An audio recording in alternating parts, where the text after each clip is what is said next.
Welcome to Off Watch, a podcast by the Ocean Race. This week, I got a chance to sit down with Chris Nicholson, somebody who's been there at every twist and turn in the last 6 editions of the race.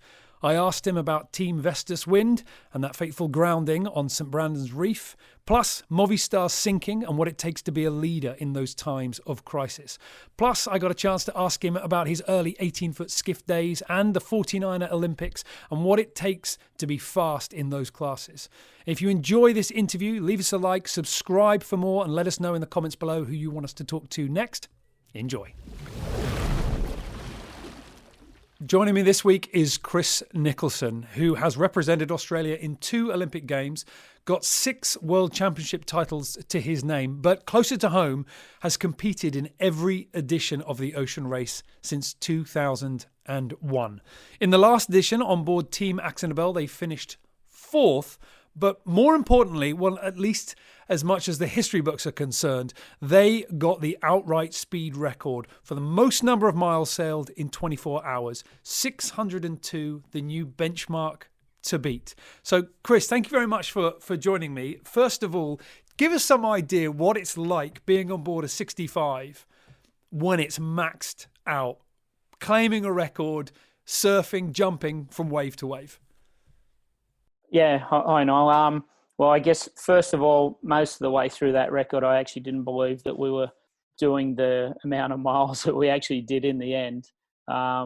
You can't do a record like that without everything being very, very close to perfectly aligned.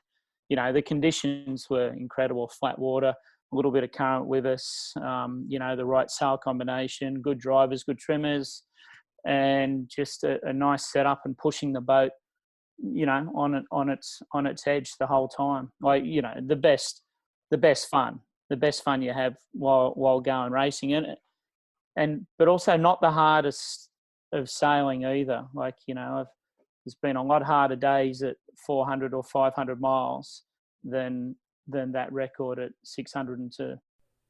Because normally if a boat goes out to break a record, you're talking about a team being sat, on the dockside, watching the weather for days, maybe weeks, waiting for that perfect weather window. It's not, I imagine it's not going to come around again in the race's future that the boats are on the perfect angle, sailing in just the right direction with just the right wind. As you say, everything lines up.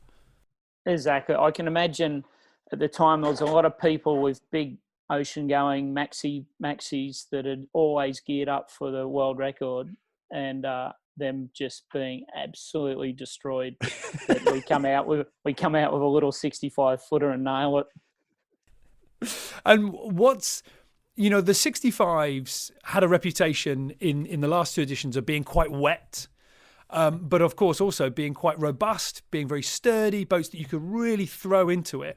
They're going to be doing another edition. What can we expect from the 65 next time around? It was so close in the last edition. Is it going to get closer?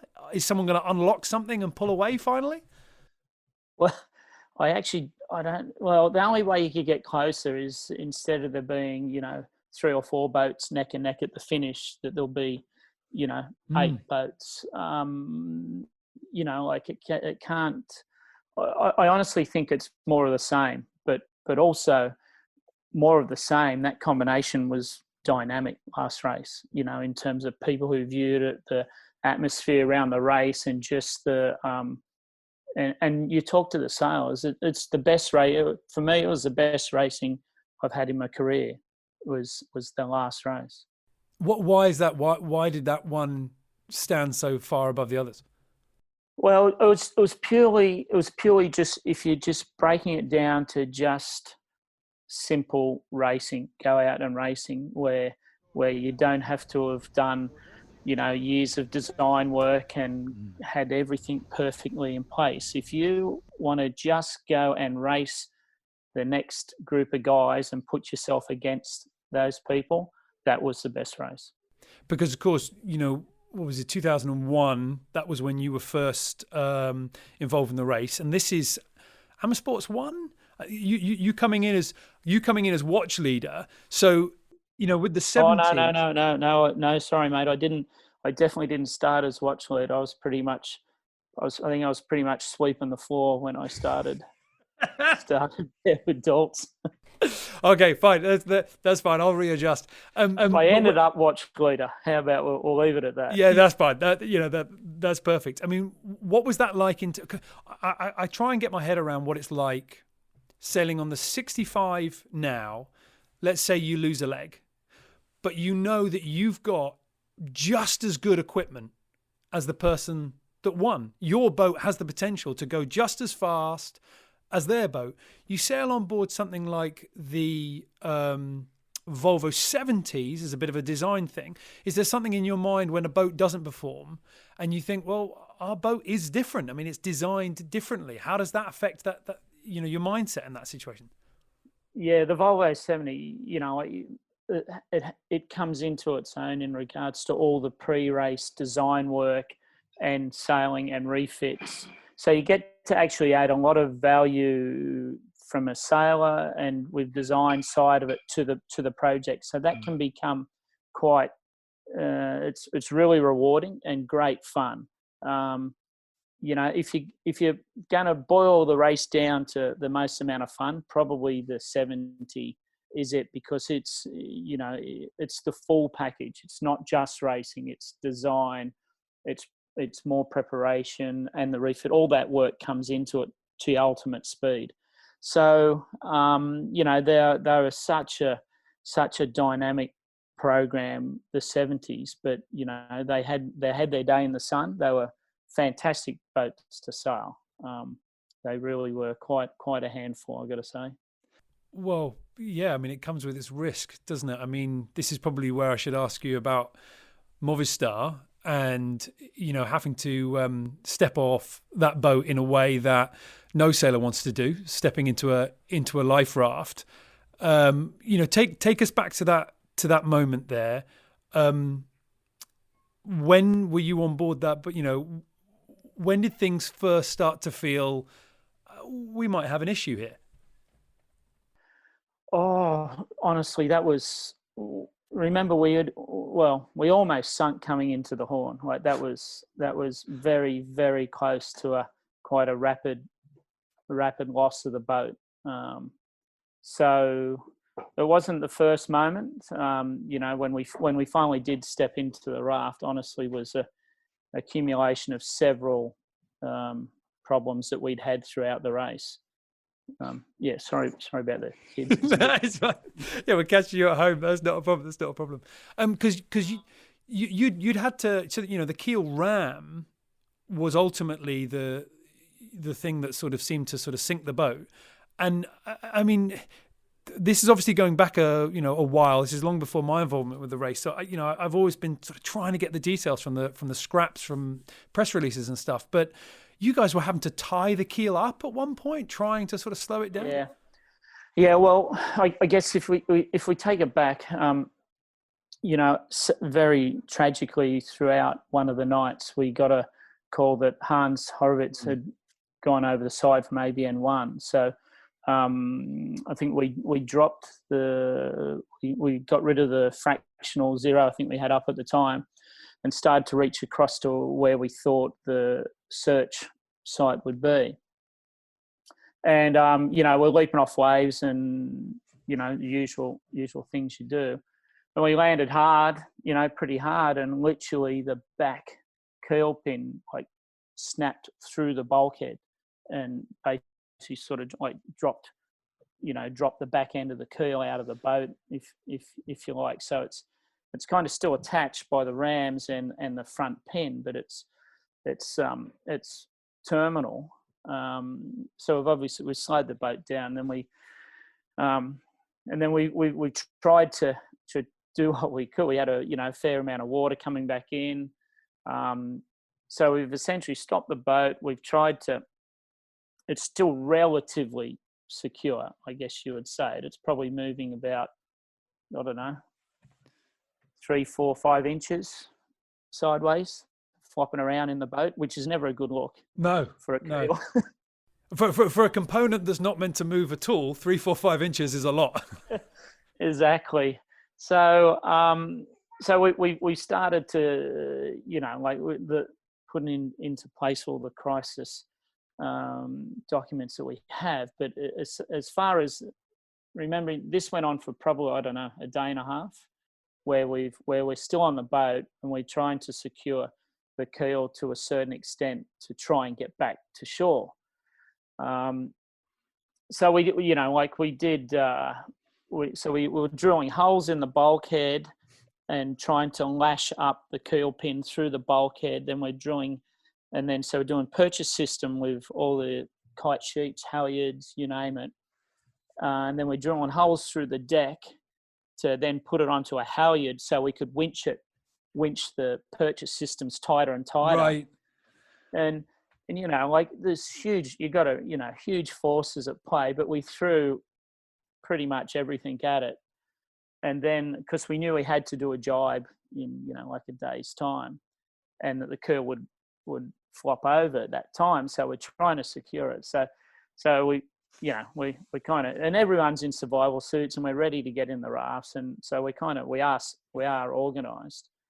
And so we eventually go for the jibe, and the keel just flops to the side and just tears every rope through the bulkhead. We didn't even scratch it. and it's like, you're just going, well, we knew it was, we'd worked on it for a long time, all of us, and we knew it was probably futile, but you'd like it to give some resistance. You'd like it to last for a split second at least. Yeah, you do. But there's a reason why these things are, like originally, but it was one of those ones where, like when you backtrack through the engineering and through the breakages that we'd had previous in the race,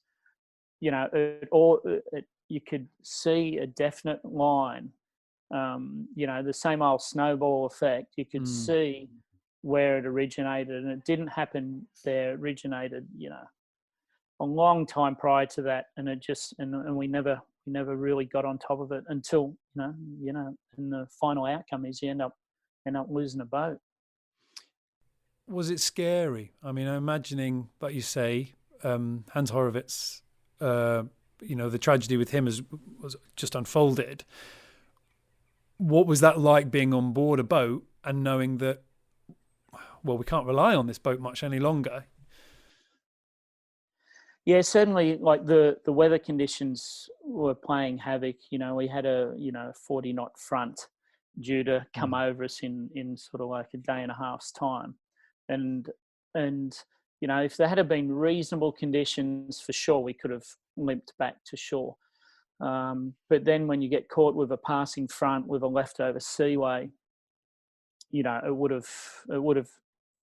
I'm pretty confident it would have ended very badly if we'd stuck it out. So were we scared? It was quite a controlled event as such to that time. ABN1 was there nearby, circling around. We've had a lot of time to prepare for getting into the raft, so it was all quite well organised as such. If we had lost the boat like we almost did coming into the Horn, which was a very rapid flooding of the vessel, that one had to put a bit of a scare factor on it. Yeah, I'm sure. Your first time in a life raft, albeit short, considering you're transferring to another boat? Yep, that was. Possibly not my last, but that was the first time. Well, because this was one of the things that I wanted to ask you about, and I always ask you about this whenever I get the chance to speak to you, and I do apologise. You've apologised in the past too, but you keep making mistake.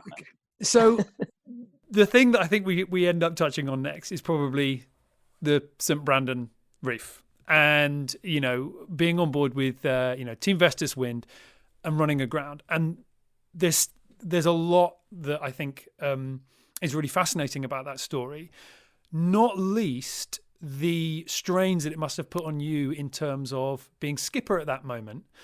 I was wondering whether, before we kind of get onto what happened there that night and how you guys dealt with it, I was wondering whether there was, with the Movistar incident, was there anything that you saw being done from a leadership point of view, from, the way that situation was controlled, that you thought, I'm going to note that down. That was good. Looking back, that's how I'd like to do it if I get into that situation myself. Yeah, I'd never thought of it in this context before. As in, for sure, there's, I think, things you pick up along your career and your life, just in terms of just experience and dealing with different situations. So that all plays a part of it. One thing in looking back now that we had a lot of on Movistar was time, and certainly with Vestas, the main, I remember a lot of the decision making that was going on was, it was very much based off a crew, a lot of crew input, as much as I could get, and of course then I'd make the final decision. But I remember at the time just really just trying to buy myself some more time to get to the better decision. Some things that had to happen early on, as soon as we hit, that were instant decisions. This is what we'll do. But as soon as you could buy some time, it certainly made for a better outcome. Absolutely. So talk us through then, like you say, I can see now why you say time. It splits those two incidences, one evolving relatively slowly and the other one happening in the blink of an eye. Before we talk about what you did after the moment, what happens here? We've got Team Vestas win, sailing along, sailing well, leg 2 at night. Take it from there. Well, we'd gone through quite a big storm the previous night. So it was quite a leftover sea. But the main thing was that we knew about some seamounts that were a fair way off, a day and a half, 2 days out. We knew these seamounts were there. Mistake that was made was that we didn't zoom in on the depths of the seamounts enough to know that they were more than just seamounts. The information that we had was that it was still 40 meters of depth. Obviously it wasn't. It was about 3 meters above sea level. So but even at that, even a depth differential of 1,200 meters, from the deep to the shallow, is concerning, and I was obviously still quite concerned about wave state, currents, everything around there. So we were preparing for that. So obviously as we were approaching the seamount, which everybody kind of knew that there could, there'd be maybe, like, you'll see some difference in sea state potentially in this area.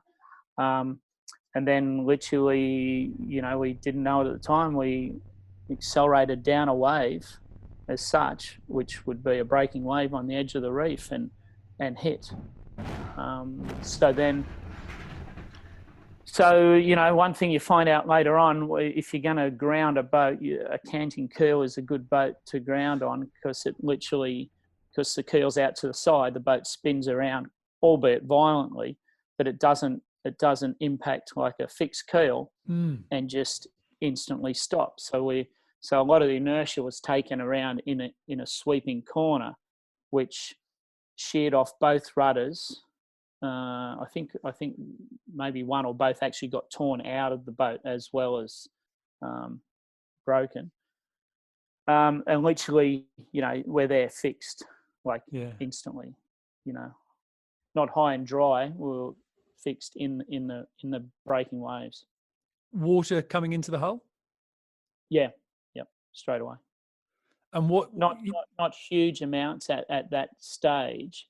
There'd probably be two reasons for that. Is one, that the keel to a certain extent is stopping you going deeper down. Yeah.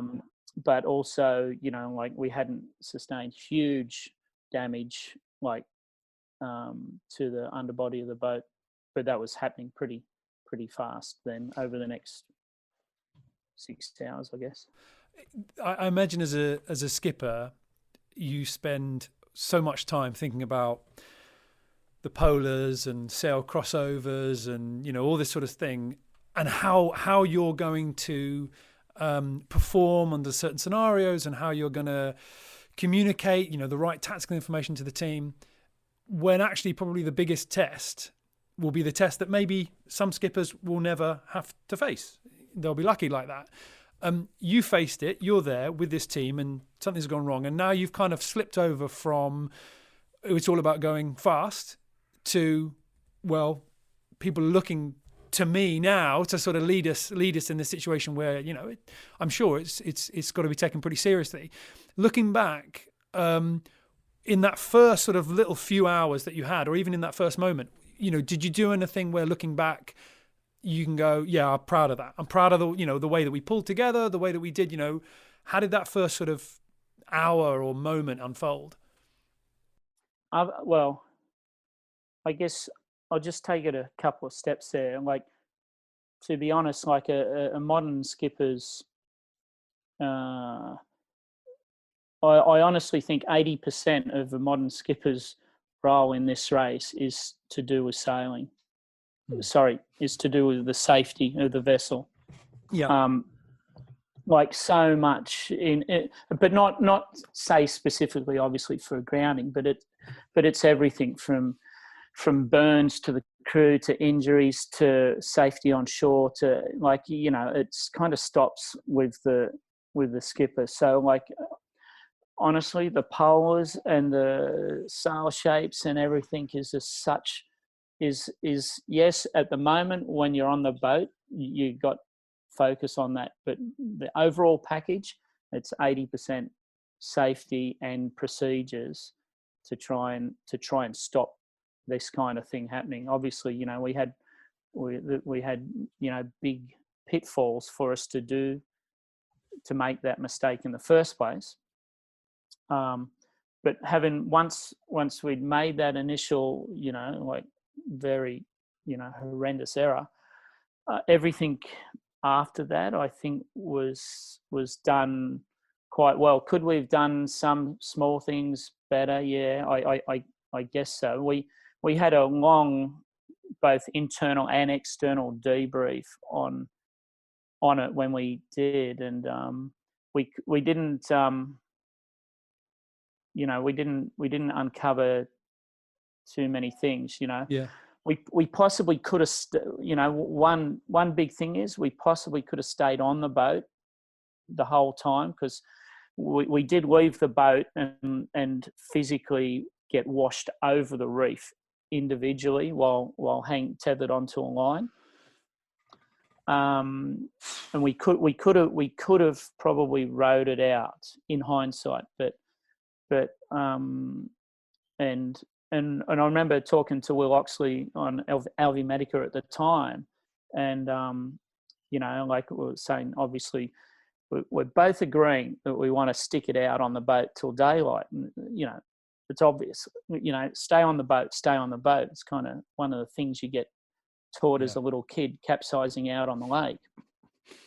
And so we wanted to stay on the boat, but we got hit by a couple of waves in quick succession, and the bulb had come off the fin, and the boat heeled over to 90 degrees, so we're basically vertical, and I was very concerned that we were going to cop another one and the boat roll.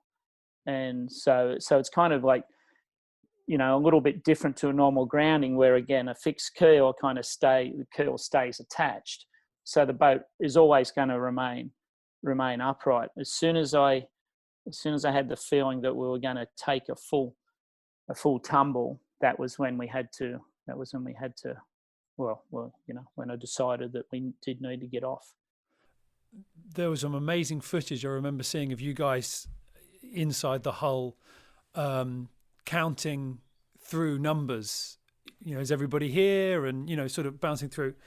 And I remember seeing it, and I remember thinking, well, you don't look phased. You seemed really calm. You seemed really, really relaxed. I imagine in that situation, that was how you wanted to come across to the crew.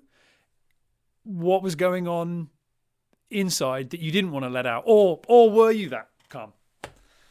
Oh no, like I was calm, like, because to be honest, if you're going to get upset and yell and scream or panic, then that's not going to reach. It's not going to reach the best outcome. Like, so, you're very methodical about what has to happen, and what's on the line.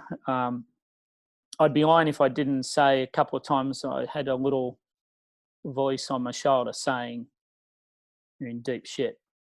Like, really, it was one of those voices that honestly, I've never had that feeling before in my life, and I haven't had it since. But I needed to consciously sort of push those thoughts away.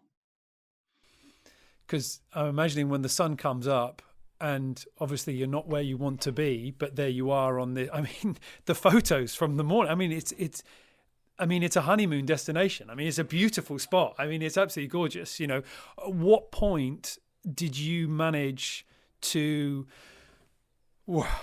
okay, I've got us through it, and we're going to be okay? When did that moment come for you?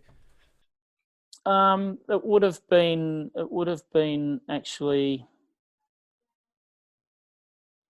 until we got onto the sandy part of the atoll, which was 5 miles away. Because like, even when we got into the lagoon, that night the Coast Guard that we could speak to basically said, don't get in the water because the amount of sharks. Like, so even when we were in the lagoon, I didn't, you actually didn't know, because it was quite shallow when we kind of got washed bodily over into the lagoon. It was quite shallow, like up to your waist, but I still didn't really know at that stage if that's still plenty of sharks, which there were, but they were the small sharks. If you jump off in the deep side, just the small sharks. You're talking to a Brit. We don't have sharks, and Yeah. But if you jump off on the deep side where we crashed the boat, you don't come back out, because there were, it is heavily shark infested there. Let's turn to something a little bit lighter then, because because you're a dead set party at the moment. There was just one thing you mentioned before. We were just saying about, you're taught as a kid, you capsize your dinghy, you stay with it. And it reminded me of something. Many a day sailing as a child, and it being light wind, too windy, whatever, we're not going to go sailing today. And so what the instructor would do, the instructor would pull out a video, Awesome Aussie Skiffs, and put it on. And that was you. You were there sailing on these 18-foot skiffs.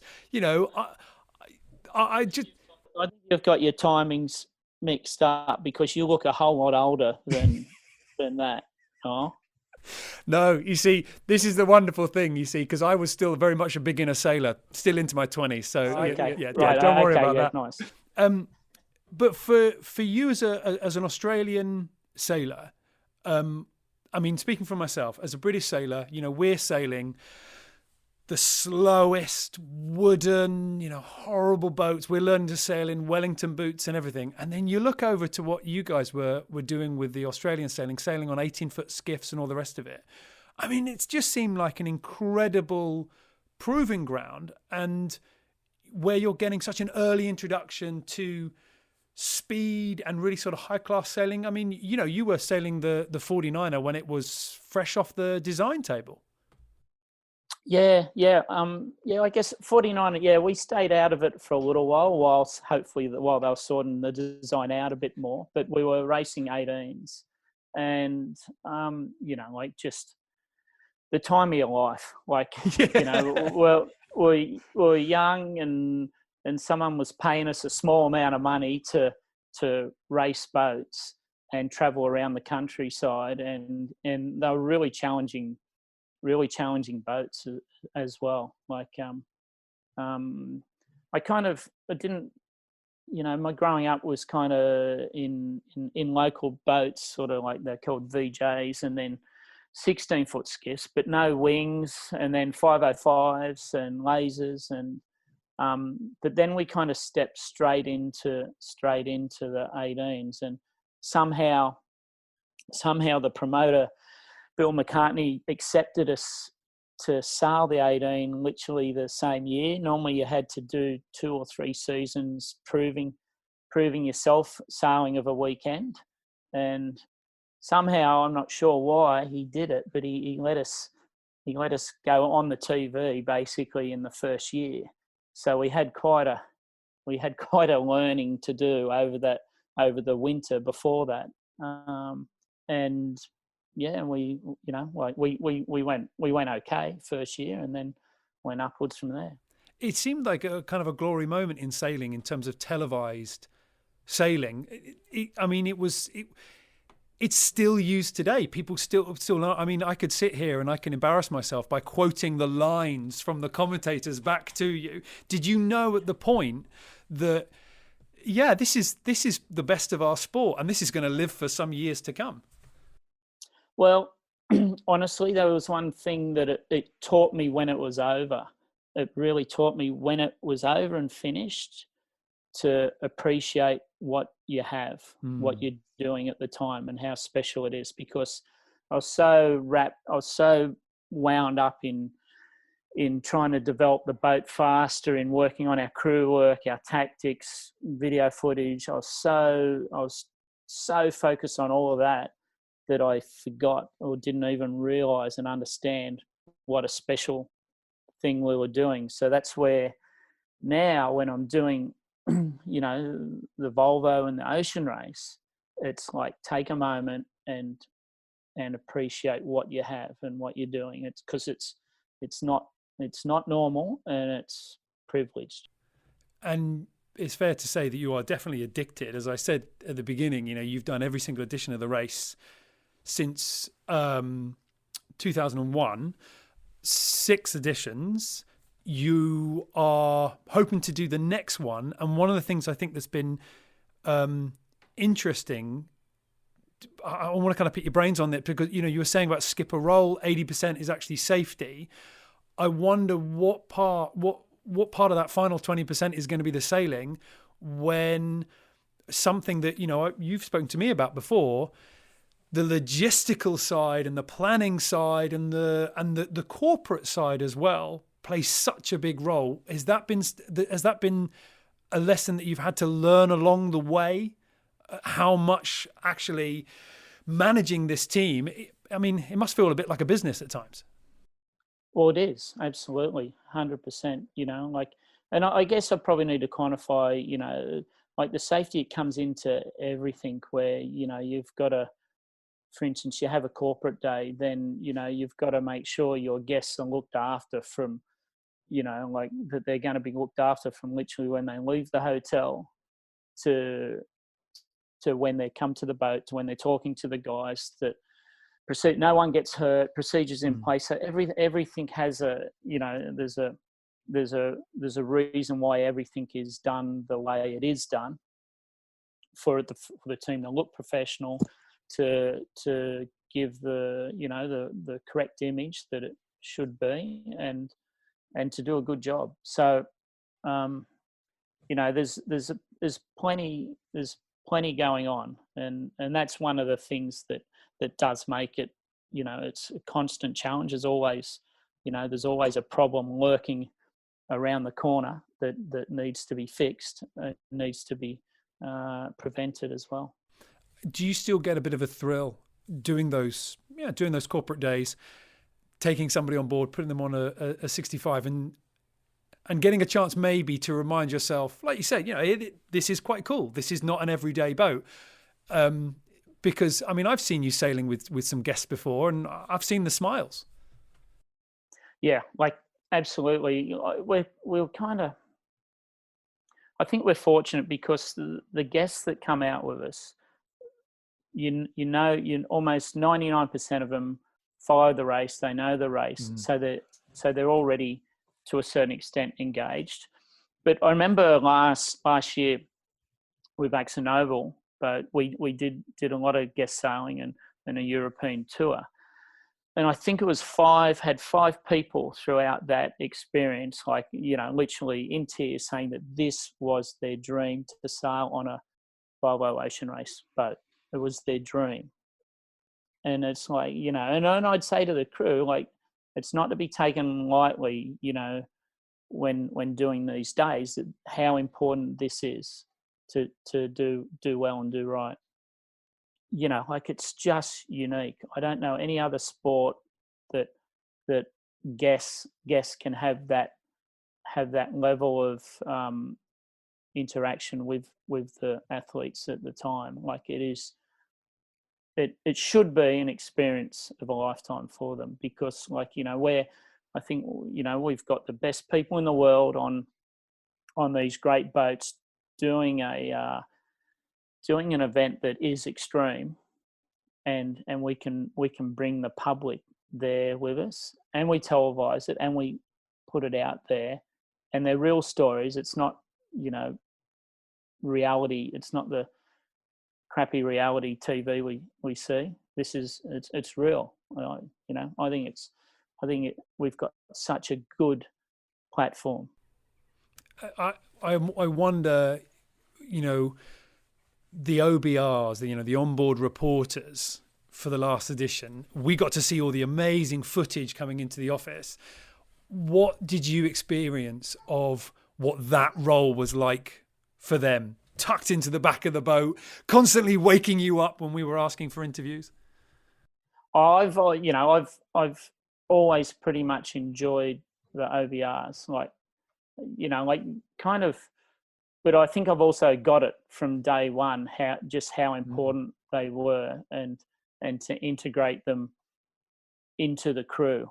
We did have a bit of a science experiment last race where we had different OBRs each time, and you probably know I wasn't a fan of that, and I don't think we got the best out of it. But in the previous races before, where the OBR becomes part of the literally part of the same team, then that where you're able to also drive the OBR to a certain extent to work harder, to do more.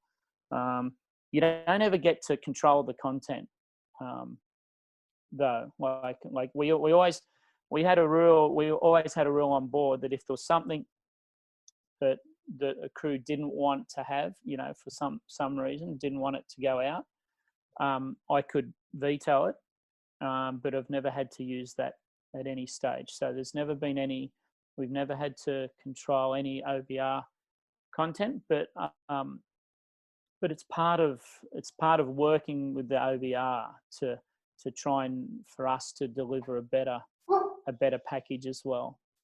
If you don't get on well with the OBR, I've seen people just put up walls and nothing much gets out then.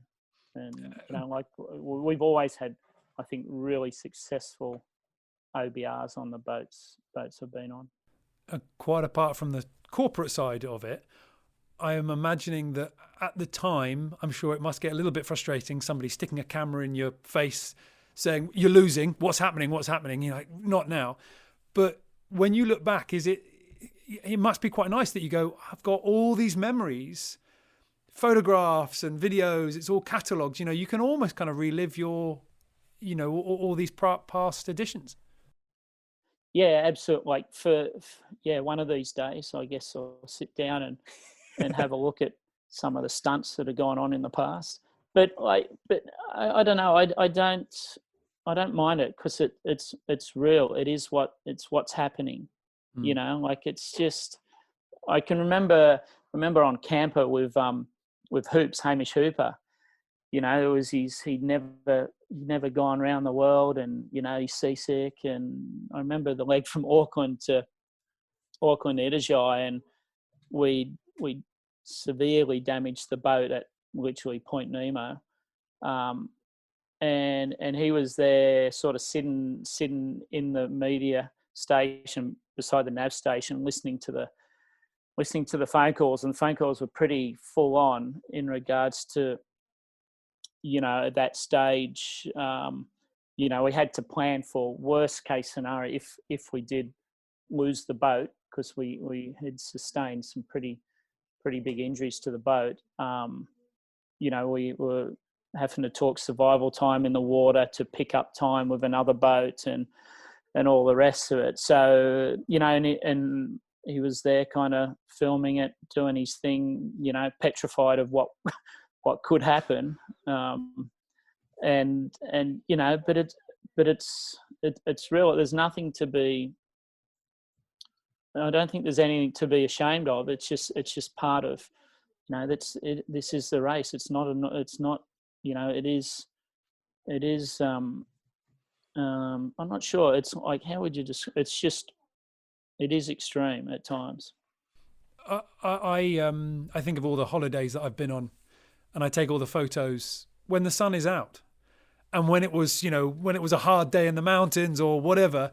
Oh, you don't tend to take the photographs then because the weather's not nice. Is it good for someone like yourself to be able to show people this is why we do it, because of this challenge, because of this, how hard it is? I wonder how you've seen the fact that the public can really see what you guys are up against.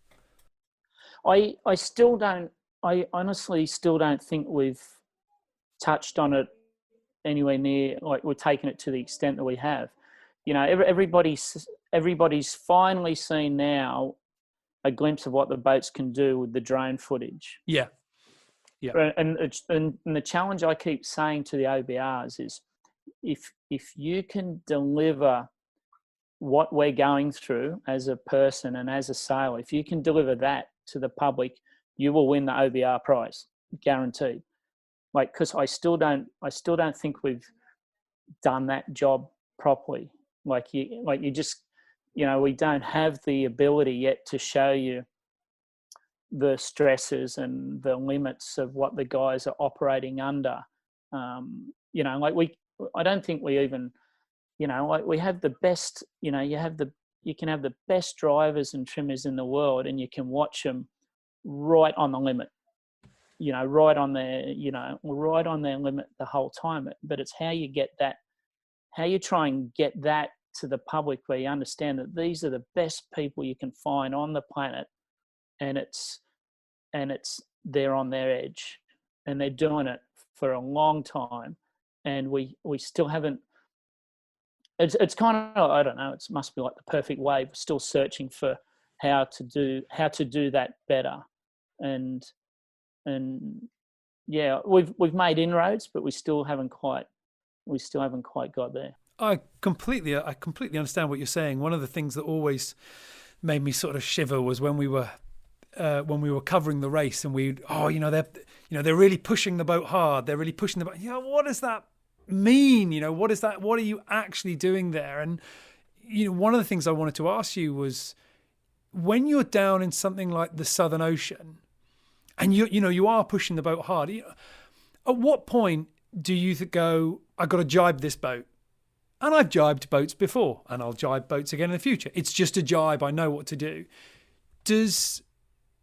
When you're down, you know, in the midst of this race, really trying to find those little edges, do you think in a way that is, okay, this maneuver, this is really big. We are a long way from home. If things go wrong, obviously there's consequences. Or is the racing mindset simply, this is just a jibe, here we go? There's a little bit of both, you know, that kind of balance will change depending on the conditions. You know, like we've had jibes that take 45 minutes to do, in terms of the conditions are so hard and changing the stack and everything. It's literally can be a 45-minute procedure to do well, to do right. But that's still a racing jibe. That's as fast as it gets. Yeah. It just takes you that long and your prep time and you're going through it. So yeah, no, like there's I think maybe what you're alluding to is a bit more of when does the switch get flicked from flat out racing to to slow it down. Let's just get through it, and that can happen straight line. It can happen jibing prior to a jibe, and it's not a tapered one. It's not a tapered flick of the switch either. It's usually you're on the limit, and something just. And you're on the limit, and something just tweaks it just that little bit too much, and it's like shut it down, flick the switch, and fill the sail up, chill out. For however long, might only be 30 seconds, might be an hour, or might be longer. But yeah, it does happen, and it's a pretty, for me anyway, it's a pretty clear flicking of the switch. Have you maybe come off the helm in a moment like that and realized that the adrenaline is pumping, the heart rate is racing, just like, you've sort of taken your car around a corner and it's skidded a little bit? I'm wondering, do you get those moments? And if you do, how long do they last? Is it half an hour at that heightened emotion? Yeah, but if it's windy enough, like, the last race, the Southern Ocean, was a really windy leg. And, I can remember us taking a couple of sort of hard knockdowns. Luckily they were always a broach. They were never a Chinese jibe. And, you're the boats are pretty tough. Everyone's clipped on, so everyone's relatively safe. And you kind of you know the risk. It is there, but I think it's controllable. I remember steering, and there was a front due to come over, and we'd taken a knockdown, just before I got on the wheel. And I was full on at the end of my whatever skills I have. And we got another gust of like 50 knots. And this is in the middle of the night, and they'd just gone, nah, got to furl it. And when we furled the fractional up, and it was just like, it was really like full on, and you just kind of think back, could I've toughed it out and any longer? And you kind of think now in hindsight you could, but at the time I couldn't, and you have to, you're comfortable with that decision. And it's just, I keep kind of saying to the guys, it's almost, like, I don't know if it's a testosterone thing or whatever it is, but it's like you get a group of professionals together like that, and no one wants to be thinking they're letting their team down or anything like that. But I keep trying to say, it's kind of, it's almost the smarter, better person that will put their hand up and say, I'm done here. We take it to a different analogy where, we're trying to have the fastest drivers trimmers all the time. And sometimes, you might be not real comfortable steering, and you might be slower than the boat beside you or whatever. And it takes, people, we always try and really force into everybody, like, put your hand up. If you're not comfortable, if you think this isn't your best place to be, put your hand up, and we replace, and we just move around and we shuffle the crew, and we get going better. And it's kind of like, it's easy to say, but it's a fairly hard thing to do. No one wants to put their hand up and say, I'm not I'm not good enough at this point in time. And that takes a while to try and get into the crew. Like, we'd have times in the last race where, like, some boats had some serious speed on certain angles, and we just couldn't get there. And then all of a sudden we'd be fast, and trying to get that magical combination 24 hours a day, 7 days a week is the trick. But like, you got to have, you have a good team of people that can acknowledge their own strengths and weaknesses. It goes a long way. Let's talk about one of the challenges that you were saying, that as the OBRs and the way that we cover the race, we're not really able to get the public to understand or to see. I understand that you are somebody that suffers from seasickness pretty badly. Now, I suffer from seasickness, and I can't imagine going out on a long voyage of a couple of hours with the kind of seasickness that I suffer from. I mean, have you always had this? And does it kick in during the race, or is it a case of, I'm too busy, my stomach doesn't have time? No, I've always had it, but I've gotten better with it. Obviously, if I was as seasick today as I did during my first round the world race, I wouldn't be doing it. That first race I suffered pretty badly, I got to say.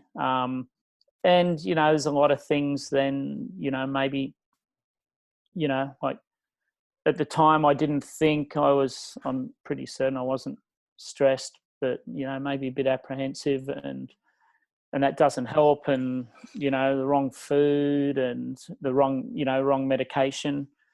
I kind of take like an over-the-counter medication, now if it's rough. And I don't know. I can feel crook, but I've got to manage it, and quite often.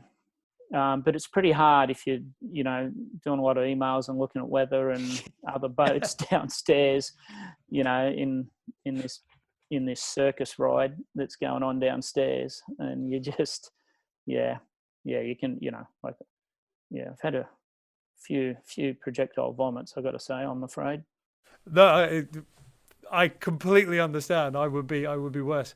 But you actually have an agreement with me, if I think right now, that before the next race, if I'm there, you're actually coming out for a couple of days. So whilst we're here now, you can actually announce it to the rest of the world if you like. We did talk about this, and the thing that I remember was you said, look, you got to do a transatlantic, you got to do something with us so you can learn the boat. And when I said to you, I'd be worried about how you would treat me on board, your reply was, as in you'd overwork me. Your reply was, don't worry, I will treat you just the same as I would treat all of the crew, which is exactly what I'm getting at, because I'm a long time past my physical peak. And even then it wasn't much of a peak. I would do it, and I'm fully happy to commit to it now, provided that I would be able to tap out at any time. I could bring my own food, luxuries, things like that. If I'm feeling very seasick, I get to sleep on deck, somewhere dry, maybe somewhere comfortable. If you could arrange that, I don't know what you could do. But I guess those would be my conditions. Yeah, mate, you signed up. Okay, great. Okay, right. That didn't go the way I planned. No. Right. One thing I wanted to ask you, you mentioned that first time around the world, and you mentioned how green you were, excuse the pun, in terms of seasickness and in terms of potentially some of your experiences. All of us would look back to some sailing that we've done in the past and think, wow, I can't believe that I used to not know this skill, or I used to think that was the right way to do it. For somebody that's done this race, 6 laps of the planet, I know that, what were you, 24 when you won your first world championship in the 505? I mean, it's quite a strong start from a young sailor. But when you look back, is there something that you can stick a pin in to show how much you as a sailor have developed, how far you've come? I think that first Volvo, there's probably two moments. It's that first Volvo that I did, and it wasn't so much like, it wasn't like a, I joined that team, and previously I'd just done one overnighter here off the New South Wales coast in Australia before I joined that team. One overnighter, and I'd never steered boats with a wheel, and I'd never looked at instruments. And then I joined that team, and oh boy, and it was brutal. I got to say, like Dalt's, it was Dalt's program, and Bowers, their co-skipper, and it was just like, like, I like those guys, but there wasn't a lot of help for the young guy. I was seriously sink or swim. Like you had to. It was pretty hardcore, I got to say, and it wasn't until halfway round that race that I thought that I was actually starting to do a reasonable job. Like, and I was, and the part that did it for me was that, then you kind of had 6 drivers, and I was one of the 6 drivers, and we had a really windy section for several days, and we just go down to 3 drivers as such. So there was on that leg, there was myself, Bauer, and Paul Kayard, and we were the 3 drivers rotating, overlapping out of the watch system to try and handle this amount of breeze, this level of sailing. So you're kind of like, you're pushing yourself, young bloke with plenty of energy, you're pushing yourself pretty darn hard. And, that was kind of that was a moment in that race that I understood that, like, what a true test it is in regards to your sport. And it tests you in so many areas other than just, standing behind steering a boat. And then the other moment actually was a big moment for me, was this last race, and it was my 5th time round Cape Horn. I guess 6 counting one in training, but I just remember, finally having a bit of a moment and just going, wow, like the things that have gone on to have been able to sail around such an iconic place, and just the journey to get that far to do, and the stories and the troubles and the good times and everything to do that. And I was pretty, I don't know, it's one of the rare times that you kind of can sit back and think, I'm happy with what I've been able to do so far.